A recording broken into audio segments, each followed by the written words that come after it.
मैं भी अदा करता हूं कि आप यहां आए और आपको खुशामदीद भी कहता हूं। मुझे अभी अंदाजा हुआ, आपके टीचर्स बोल रहे थे और कुछ आप आपस में गुफ्तगू कर रहे थे, मुझे अंदाजा हुआ कि आपके कॉलेज का जो मीडियम ऑफ इंस्ट्रक्शन है वो इंग्लिश है। आप में से कोई ऐसा शख्स है जो उर्दू नहीं समझता?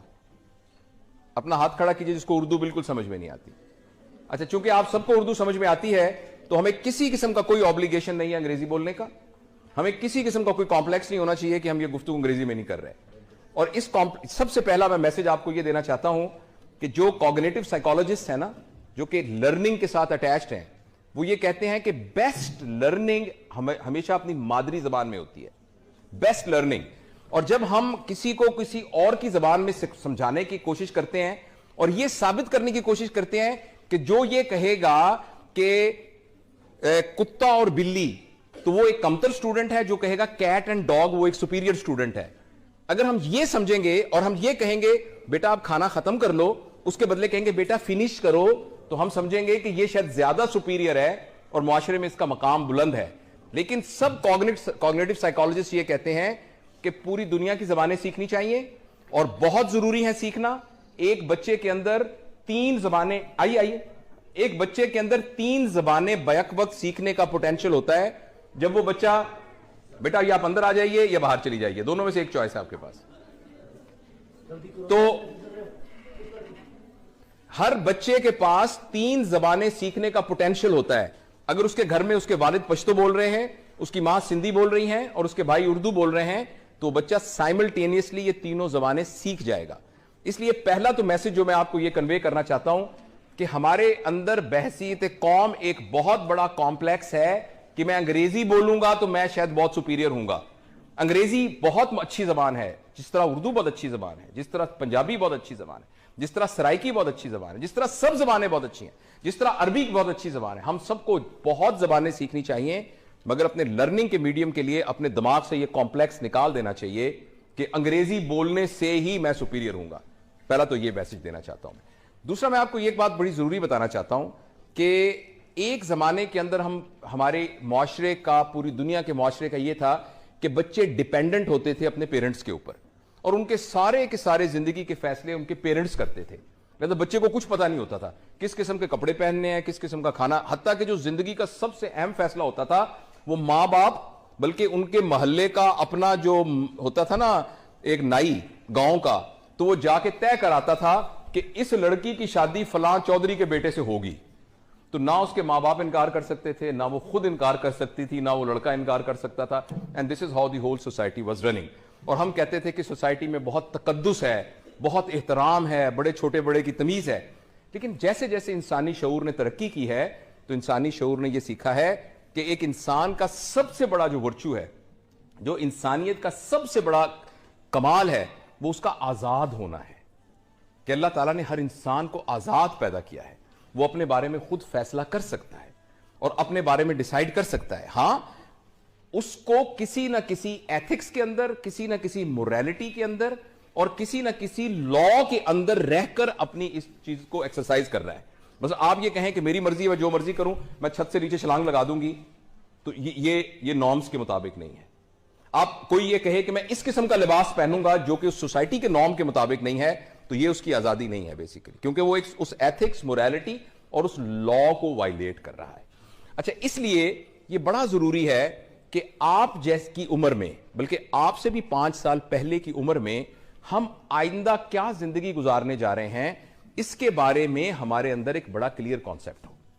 हमें अपने अगले लम्हे का भी नहीं पता कि हमें अगले लम्हे क्या बीतेगा। अल्लाह ना करे इसी वक्त ये छत गिर सकती है और हम सारे के सारे इसके नीचे दब सकते हैं। अभी एक जलजला आ सकता है और ये जमीन फट सकती है और हम उसके नीचे गिर सकते हैं। अभी कुछ भी हो सकता है। लेकिन इंसानी शऊर इस बात का तकाजा करता है कि हम इंसानी शऊर को इस्तेमाल करते हुए अपने फ्यूचर के बारे में, मैंने कैसे जिंदगी गुजारनी है, उसके बारे में प्लान करें। मैं आपसे ये नहीं पूछता आप में से कितने लोग डॉक्टर बनेंगे, मैं आपसे ये नहीं पूछता कितने लोग इंजीनियर बनना चाहते हैं, कितने लोग अकाउंटिंग में जाना चाहते हैं, कितने लोग फाइन आर्ट्स में जाना चाहते हैं। मैं आपसे ये बिल्कुल नहीं पूछ रहा, क्योंकि मैं आपको ऑनेस्टली बताऊं, इससे कोई फर्क नहीं पड़ता। इससे बिल्कुल कोई फर्क नहीं पड़ता कि आप इंजीनियर हैं, आप डॉक्टर हैं, आप साइंटिस्ट हैं। हां, फर्क इससे पड़ता है कि जो काम आप कर रहे हैं वो किस क्वालिटी का काम कर रहे हैं। Life is like a stage drama. उस स्टेज के ऊपर एक बादशाह बना हुआ है, एक वजीर बना हुआ है, एक चपड़ासी बना हुआ है, एक गुलाम बना हुआ है, एक ऐसा शख्स बना है जिसको सजाए मौत होने वाली है। ये सारे एक्टिंग कर रहे हैं। लेकिन जब ड्रामा खत्म होगा, इस बात से कोई फर्क नहीं पड़ेगा कि कौन बादशाह था, कौन वजीर था, कौन फकीर था, कौन गुलाम था। फर्क इस बात से पड़ा था किसने कितनी अच्छी एक्टिंग की। हो सकता है इस पूरे ड्रामे में सबसे ज्यादा मुआवजा उस फकीर को मिले जिसको कि सजाए मौत मिलने वाली है, क्योंकि उसने अपने किरदार को जबरदस्त तरीके से निभाया। तो एक तो आप अपने मैं अपनी अब तजुर्बे से जिंदगी का जो है, जो कि एक मेरी अपनी परसेप्शन है, जरूरी नहीं कि वो हतमी राय हो। एक तो अपने दिमाग से ये बात बिल्कुल अभी से निकाल दीजिए कि आपकी क्वांटिटी पर डिपेंड करेगा आपकी जिंदगी की हैप्पीनेस, वो क्वालिटी पे डिपेंड करेगा, क्वांटिटी पे डिपेंड नहीं करेगा। आपकी गाड़ी का साइज कितना है, इससे आपकी हैप्पीनेस का कोई ताल्लुक नहीं है। आपके कितने मुरब्बे होंगे, कितनी जमीनें होंगी, इससे कोई ताल्लुक नहीं। आप अमेरिका में रहती हैं, आप यहां चीचों की मलिया में रहती हैं, इसके साथ कतन कोई ताल्लुक नहीं है। इसका ताल्लुक यह है कि आप यहां से कितने खुश हैं, अंदर से आप कितने मुतमईन हैं, आपको कितनी खुशी है, आपने अपने काम को कितना एंजॉय किया है। तो अगले 5, आप में से कोई बोर तो नहीं हो रहा? आपके अगले 5-10 मिनट में मैं आपको सिर्फ कुछ गाइडलाइन दे सकता हूं। आप में से किसी को भी कोई बात नहीं sir, it's all right sir, मैं किसी को भी कोई हतमी राय नहीं दे सकता। बेटी क्या नाम है आपका? कि मरवा तुम कल से ये करना। No one can say. कोई बंदा किसी को कुछ नहीं कर सकता। हां, जो बड़े होते हैं, जो टीचर्स होते हैं, जो मेंटर्स होते हैं, वो साइन पोस्ट होते हैं, वो ये कर सकते हैं। ये सही रास्ता है, ये गलत रास्ता है। It depends upon Marwa, and no one can force her. No one can force her to move on this direction or in the next. There is only one person which can move Marwa to move it, and that is Marwa herself. And this is not about Marwa, this is about you and this is about me. उसके लिए मैं आपसे सिर्फ ये पूछना चाहता हूं, आप में से जितने लोग हैं, उनमें से कितने लोग ऐसे हैं, और ऑनेस्ट रहिएगा, इसको एक मजाक मत समझिएगा, this is a serious activity. अपने दिल में झांक के सीरियसली पूछिए अपने आप से, आप में से कितने लोगों को पता है कि उनका ऑब्जेक्टिव ऑफ लाइफ क्या है? मैं 15 नहीं, आपसे बात आवाज तो आनी नहीं चाहिए, क्योंकि बात तो आप अपने आप से कर रहे हैं, किसी से तो कर ही नहीं रहे। आप अपने आप से बात करके अगले 10 सेकंड में खामोश रहूंगा, और यह साबित करने के लिए कि आपने अपने आप से बात की है या नहीं, उसका सबूत होगा कि हॉल में बिल्कुल खामोशी होगी। क्योंकि अगर खामोशी नहीं होगी, इसका मतलब आप किसी और से बात कर रहे हैं। अगर आप किसी और से बात कर रहे हैं तो आपको गलत जवाब मिलेगा। तो for next 15 seconds I will not be talking. आप अपने आप से दिल में झांक के पूछें, क्या आपको पता है कि आपकी जिंदगी का ऑब्जेक्टिव क्या है?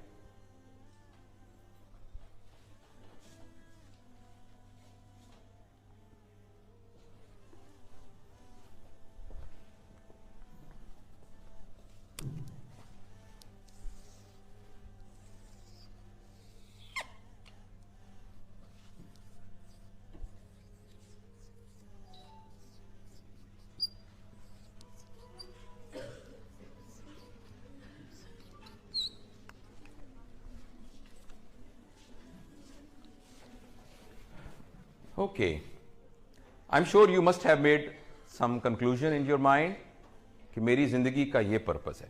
और ये भी हो सकता है कि आपके जहन में वाकई ना आया हो कि आपकी जिंदगी का क्या पर्पस है। It is quite possible. तो कोई बात नहीं, देयर इज नो शेम। बाजुकात नहीं पता चलता, बंदा कहता है जो सोच के बता दूंगा। लेकिन ये एक बड़ा रियल क्वेश्चन है जो आपको अपने आप से पूछना है कि मेरी जिंदगी का आखिर पर्पस क्या है। अच्छा, मैं आपको मजबूर नहीं करता। आप जब हम ये ट्रेनिंग करते हैं तो हम लोगों को कहते हैं कि आप एक कागज पे लिखें, और लिख के हम उसको, क्योंकि आपकी एक प्राइवेसी भी तो है ना। हो सकता है आपका जिंदगी का ये मकसद हो कि मैंने स्टेट बैंक को लूटना है, तो अगर पता लग जाएगा तो पुलिस आपको पकड़ के ले जाएगी। तो इसलिए हम ये सारे आपके पर्पस को डिस्क्लोज नहीं करेंगे। लेकिन आप में से कोई वॉलंटियर है जो खड़ा होकर ये कैसे बता सके कि मेरा ये पर्पस है? Any volunteer? यस बेटा, you want to become a writer, this is the purpose of your life. Okay fine, thank you. अच्छा, असल में मैं बेटा बताऊं, इसको हम पर्पस नहीं कह सकते, ये तो एक रास्ता है। ये एक रास्ता है। एक आदमी कहता है मैं एक कुम्हार बनना चाहता हूं, मैं घड़े बनाया करूंगा। एक बंदा कहता है मैं राइटर हूं, मैं नॉवेल लिखा करूंगा। तो पर्पस तो कुछ ना हुआ, ये तो एक रास्ता है। पर्पस क्या है राइटर बनने का? मेरा पॉइंट समझ नहीं है? कोई और वॉलंटियर अपना जिंदगी का पर्पस बता सकता है? जी बेटा।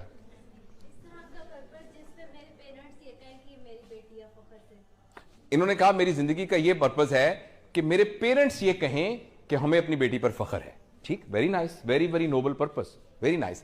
अच्छा, थैंक यू। आप में से कितने लोग एक तो ऑनेस्ट रहना है हमें, जाहिर है मैं हो सकता है हमारी फिर जिंदगी में मुलाकात ही ना हो सकता है हो आप कोई डॉक्टर बन के इधर आ जाएं, इसलिए आप में से शाई ना फील करें। ऑनेस्टली बताइए कितने लोगों को वाकई नहीं पता कि उनकी जिंदगी का पर्पस क्या है? Please raise your hands. इसमें टीचर्स भी शामिल हैं, ऑनेस्टली। ओके ओके, नीचे करें। और कितने लोगों को पता है कि उनकी जिंदगी का मकसद है? तो बाकी 10% ने कहा कि पता है, 10 ने कहा नहीं, तो what about other 80%? Please let's do this exercise again. Please raise your hands if you know the purpose of your life. Raise your hands. Oh, there's only 7-8%. And please raise your hands if you don't know the purpose of life. And what about the others? You have to raise your hand on one of these sides. Okay. All right. Okay. Very nice.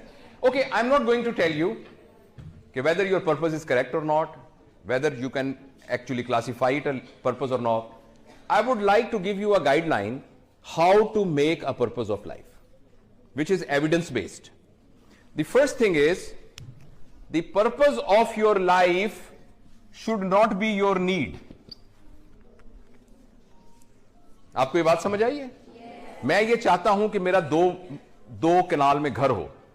This can not be your purpose of life, because this is your need.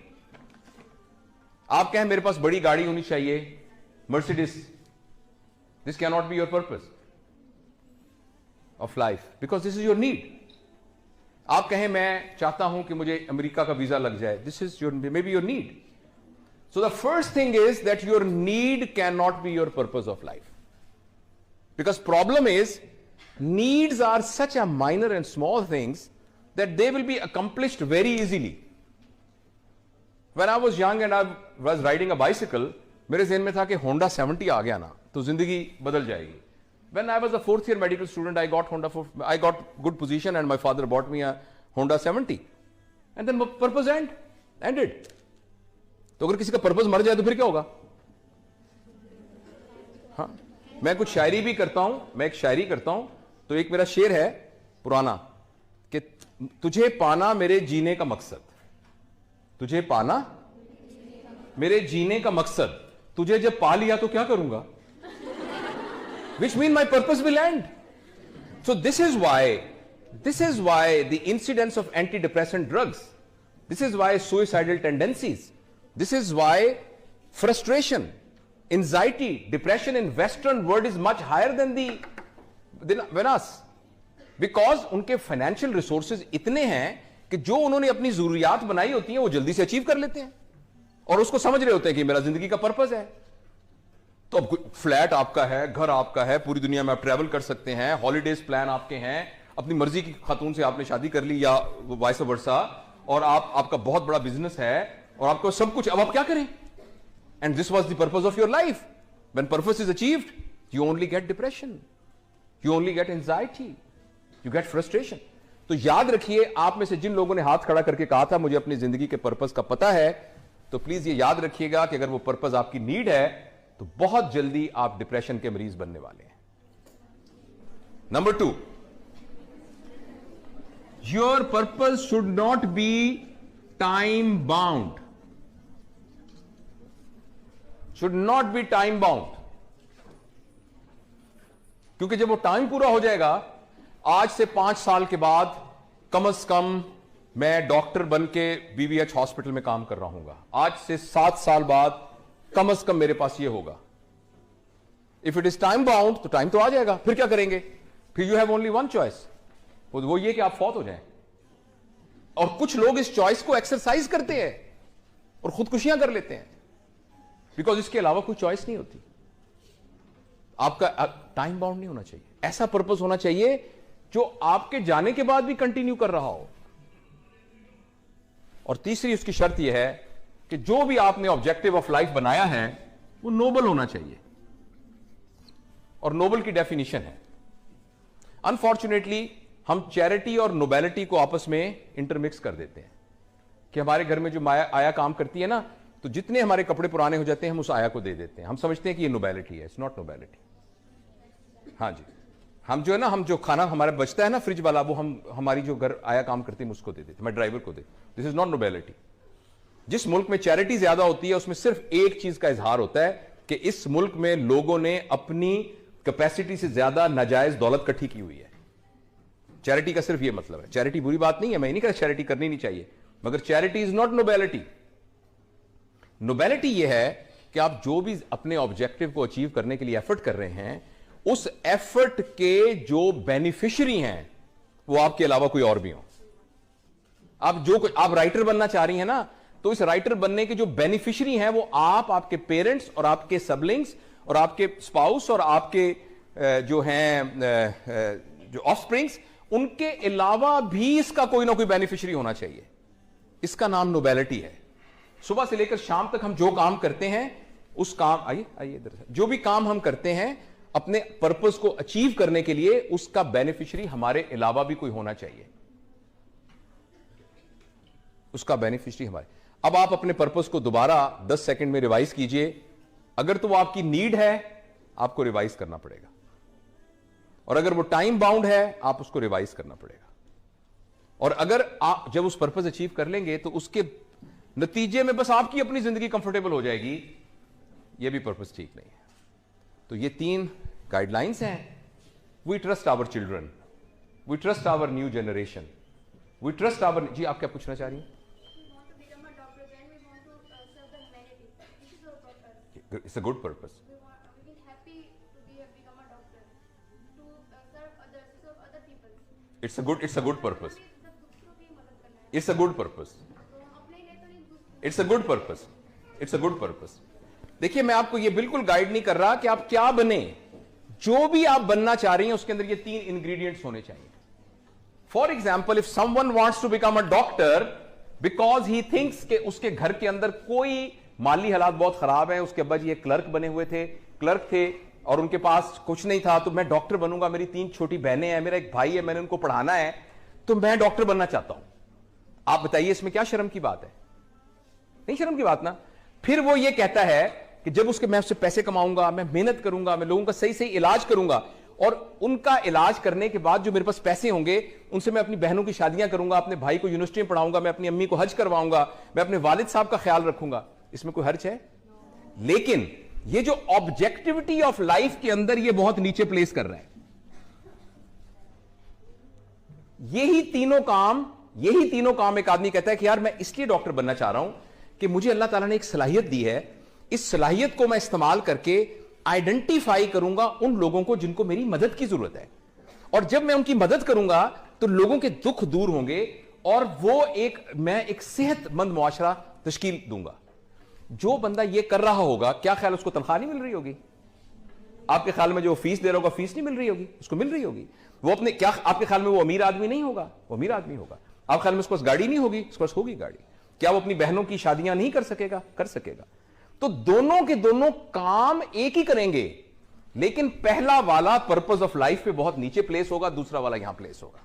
यही बात मैं आपको समझाने की कोशिश कर रहा हूं। इस बात से कोई फर्क नहीं पड़ता। फर्क इस बात से पड़ता है कि आपके अंदर इंटेंशंस कितनी है। और इससे कतन यह मतलब नहीं है कि पैसे कमाने की कोशिश करना, अमीर बनना, यह बुरी बात है। Not at all. अल्लाह ताला ने कुरान पाक में पैसे को खैर कहा है। खैर इसलिए कि जब आपके पास खैर होती है तो आपके पास स्पेंड करने का पोटेंशियल भी बहुत ज्यादा है। एक आपको सड़क पे भूखा आदमी नजर आ रहा है, आपको उसको पैसे नहीं है, अगर पैसे होते तो आप उसको खिला सकते थे ना। लेकिन ये पर्पस में बहुत लो है। जो आप कह रही हैं वो यही है कि when you are thinking here, then rest of the things are going to come automatically. But if you are here, you will only get the money, you will only get the car. But if you are here, you will get money, you will car, you will everything, plus you will get the sense of happiness and sense of accomplishment and sense of achieving the purpose of life. तो ये मैं आपसे कहना चाहता हूं, so I conclude my talk कि आप अपनी जिंदगी में से कुछ वक्त रोजाना निकालिए और बैठ के रिवाइज कीजिए और अपने आप को पूरी कायनात के अंदर जितने जिंदा लोग मौजूद हैं उन सब के एल्गोरिदम में प्लेस करके देखिए। देखिए, एक एलजी है, एमीबा है, जो कि एक सिंगल सेल के यानी वेजिटेटिव या एक क्या कहना चाहिए, एक माइक्रो ऑर्गेनिज्म है। अच्छा, उसके बाद ऐसे जानवर हैं जिनके अंदर शऊर है, ऐसे जानवर हैं जिनका रेस्पिरेटरी सिस्टम है, जिनका कार्डियोवैस्कुलर सिस्टम है, और फिर उसमें एक ऐसे जानवर हैं जो कि रिलेटिवली इंटेलिजेंट है, चिंपैंजीज हैं, ये घोड़ा है, डॉल्फिन मछली है, जो कि सम टाइप ऑफ इंटेलिजेंस है। उस सारे के अंदर एक इंसान आ जाता है। अच्छा, इंसान इन तमाम लोगों से बायोलॉजिकल पैरामीटर के हिसाब से कमजोर है। आप हैरान होंगे इस बात। Are you as strong as buffalo is? Are you as fast as a tiger is? नहीं ना। आपका डाइजेस्टिव सिस्टम वैसा ही है जैसे घोड़े का है? नहीं है। तो बायोलॉजिकल पैरामीटर में ये सारे के सारे इंसानों से ज्यादा सुपीरियर हैं। कभी आपने आपके घर में छोटा बहन भाई पैदा हुआ हो या आपका भतीजा भांजा, तो आपने देखा होगा कि उस बच्चे को अपने पैरों पे खड़ा होने के लिए 2.5 साल लगते हैं। और बकरी का बच्चा अगर पैदा हो, हम देहाती बैकग्राउंड से हैं, बकरी का बच्चा पैदा होने के आधे घंटे बाद छलांगे मारता फिर रहा होता है। तो इसका मतलब है कि इंस्टिंक्ट की लाइफ के हिसाब से एक जानवर सुपीरियर है एनिमल से। तो एनिमल अशरफुल मखलूकात क्यों है? क्योंकि बाकी तमाम जानवरों का कोई शऊरी पर्पस ऑफ लाइफ नहीं है। They are just living for their survival.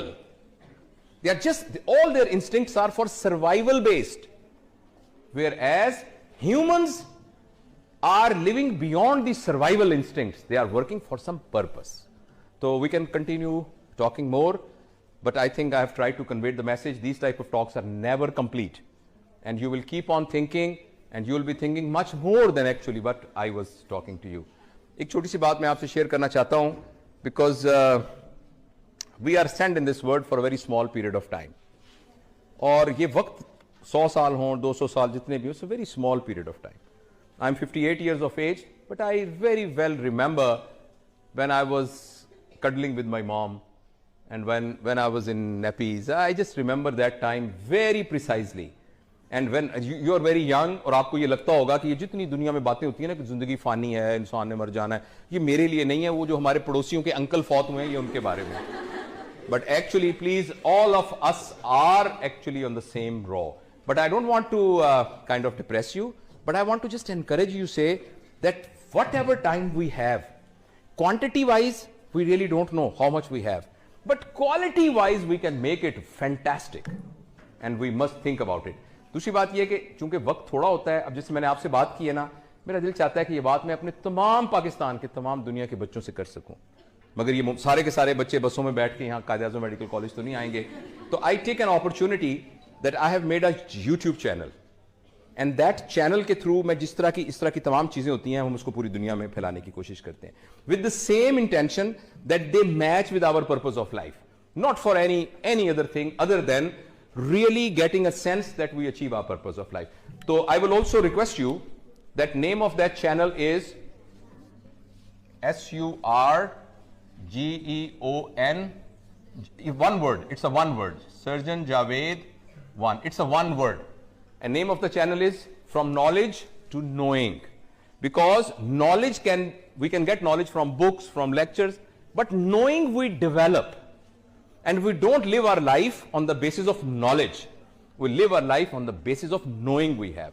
So if you go to YouTube, you just write this thing and the channel will come and you subscribe it, and there are a lot of talks like this on this channel, and वो मेरा अपना सबक है जो मैं उसके जरिए से दोहराता हूँ, क्योंकि जो बातें मैंने आपको कही हैं वो मेरी भी जरूरत है. If you have any question, you are most welcome. We have got about 5 minutes and I can entertain 3-4 questions.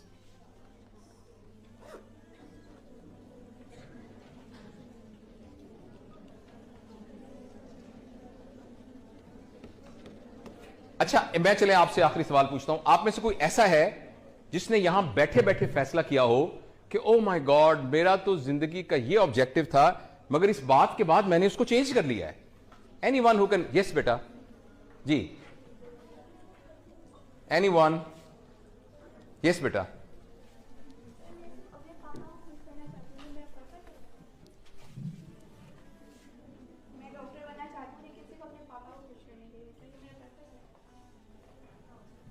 आप बताएं, आपका पर्पस है, मुझे क्या पता आपके पर्पस का। मैं सिर्फ अपने पापा को खुश करना चाहती हूँ। मुझे डॉक्टर बनने का शौक नहीं है, लेकिन सिर्फ मैं अपने पापा को खुश करना चाहती हूँ। ठीक है। आप मैं देखिए बेटा, मैं तो आपको बताया कि मैं तो I am no one to tell you what to do और what not to do. I am telling you 3 guidelines. क्या आपके पापा को खुश करना आपकी जरूरत है? क्या आपकी ये इमोशनल जरूरत है? तो फिर आपका पर्पस नहीं हो सकता। आप इससे बड़ा पर्पस रख सकती हैं जिसमें आपके पापा भी खुश हों। आप डॉक्टर बन के खिदमत करना चाहती हैं ना, तो आप डॉक्टर बन जाएंगे तो पापा खुश हो जाएंगे। तो आप डॉक्टर बनने के पर्पस को और हाई कर लीजिए।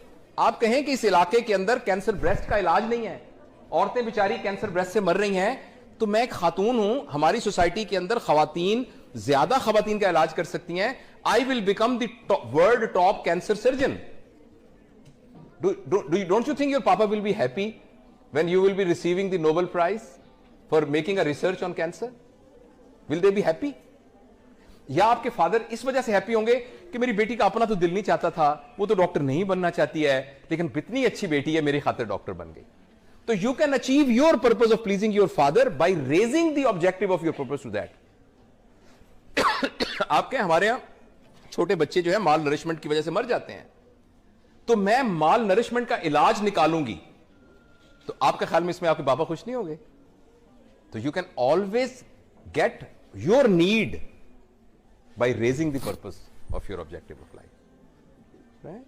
सो लेकिन मेरे सवाल का जवाब नहीं आया। आप में से कौन ऐसा है जिसने अपना, पता नहीं, इसने आपने चेंज कर लिया पर्पस अपना? किन लोगों ने ये सोचा था कि मेरी पर्पस ऑफ लाइफ ये है, मगर आज से ये है?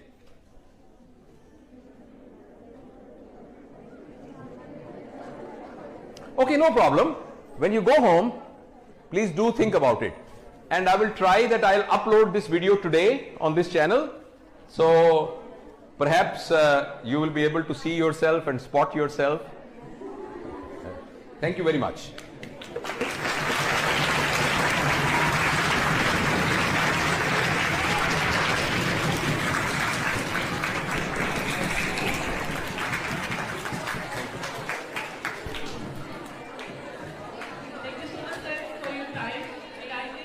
शुक्रिया भी अदा करता हूं कि आप यहां आए और आपको खुशामदीद भी कहता हूं।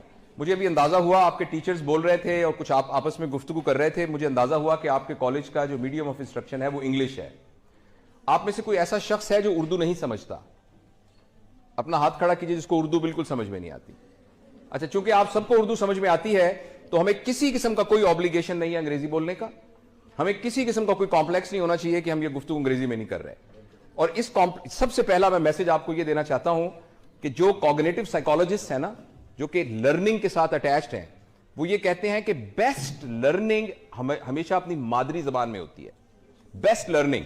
और जब हम किसी को किसी और की जबान में समझाने की कोशिश करते हैं और यह साबित करने की कोशिश करते हैं कि जो ये कहेगा कि कुत्ता और बिल्ली, तो वो एक कमतर स्टूडेंट है, जो कहेगा कैट एंड डॉग वो एक सुपीरियर स्टूडेंट है। अगर हम ये समझेंगे और हम ये कहेंगे बेटा आप खाना खत्म कर लो, उसके बदले कहेंगे बेटा फिनिश करो, तो हम समझेंगे कि ये शायद ज्यादा सुपीरियर है और मुआशरे में इसका मकाम बुलंद है। लेकिन सब कॉग्निटिव साइकोलॉजिस्ट ये कहते हैं कि पूरी दुनिया की जबानें सीखनी चाहिए और बहुत जरूरी है सीखना। एक बच्चे के अंदर 3 जबानें, आइए, एक बच्चे के अंदर 3 जबानें बैक वक्त सीखने का पोटेंशियल होता है। जब वो बच्चा, बेटा ये आप अंदर आ जाइए या बाहर चली जाइए, दोनों में से एक चॉइस है आपके पास। तो हर बच्चे के पास 3 जबानें सीखने का पोटेंशियल होता है। अगर उसके घर में उसके वालिद पश्तो बोल रहे हैं, उसकी मां सिंधी बोल रही हैं और उसके भाई उर्दू बोल रहे हैं, तो बच्चा साइमल्टेनियसली ये तीनों जबानें सीख जाएगा। इसलिए पहला तो मैसेज जो मैं आपको ये कन्वे करना चाहता हूं कि हमारे अंदर बहसीत कौम एक बहुत बड़ा कॉम्प्लेक्स है कि मैं अंग्रेजी बोलूंगा तो मैं शायद बहुत सुपीरियर हूंगा। अंग्रेजी बहुत अच्छी जबान है, जिस तरह उर्दू बहुत अच्छी जबान है, जिस तरह पंजाबी बहुत अच्छी जबान है, जिस तरह सराइकी बहुत अच्छी जबान है, जिस तरह सब जबानें बहुत अच्छी हैं, जिस तरह अरबी बहुत अच्छी जबान है। हम सबको बहुत जबानें सीखनी चाहिए, मगर अपने लर्निंग के मीडियम के लिए अपने दिमाग से यह कॉम्प्लेक्स निकाल देना चाहिए कि अंग्रेजी बोलने से ही मैं सुपीरियर हूंगा। पहला तो यह मैसेज देना चाहता हूं।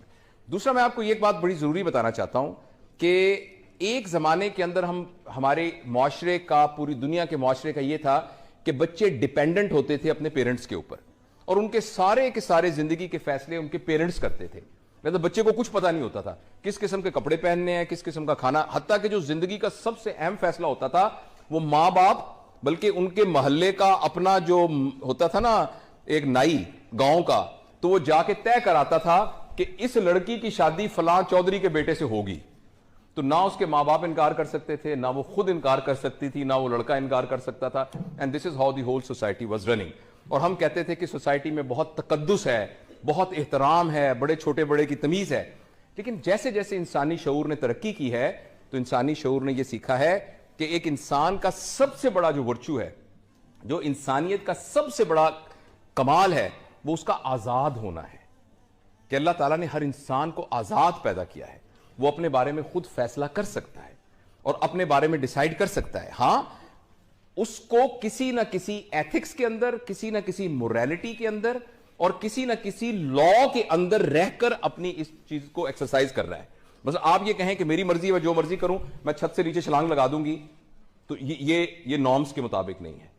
आप कोई ये कहे कि मैं इस किस्म का लिबास पहनूंगा जो कि उस सोसाइटी के नॉर्म के मुताबिक नहीं है, तो ये उसकी आजादी नहीं है बेसिकली, क्योंकि वो एक उस एथिक्स, मोरालिटी और उस लॉ को वायलेट कर रहा है। अच्छा, इसलिए ये बड़ा जरूरी है कि आप जैसी उम्र में, बल्कि आपसे भी 5 साल पहले की उम्र में, हम आइंदा क्या जिंदगी गुजारने जा रहे हैं, इसके बारे में हमारे अंदर एक बड़ा क्लियर कॉन्सेप्ट हो। हमें अपने अगले लम्हे का भी नहीं पता कि हमें अगले लम्हे क्या बीतेगा। अल्लाह ना करे इसी वक्त ये छत गिर सकती है और हम सारे के सारे इसके नीचे दब सकते हैं। अभी एक जलजला आ सकता है और ये जमीन फट सकती है और हम उसके नीचे गिर सकते हैं। अभी कुछ भी हो सकता है। लेकिन इंसानी शऊर इस बात का तकाजा करता है कि हम इंसानी शऊर को इस्तेमाल करते हुए अपने फ्यूचर के बारे में, मैंने कैसे जिंदगी गुजारनी है, उसके बारे में प्लान करें। मैं आपसे ये नहीं पूछता आप में से कितने लोग डॉक्टर बनेंगे, मैं आपसे ये नहीं पूछता कितने लोग इंजीनियर बनना चाहते हैं, कितने लोग अकाउंटिंग्स में जाना चाहते हैं, कितने लोग। वीडियो के नीचे सब्सक्राइब के बटन पर क्लिक करें, बेल के आइकॉन पर क्लिक कीजिए ताकि हर नई वीडियो की नोटिफिकेशन आपको मिल जाए, और थम्स अप का बटन दबाकर इस वीडियो को लाइक करें।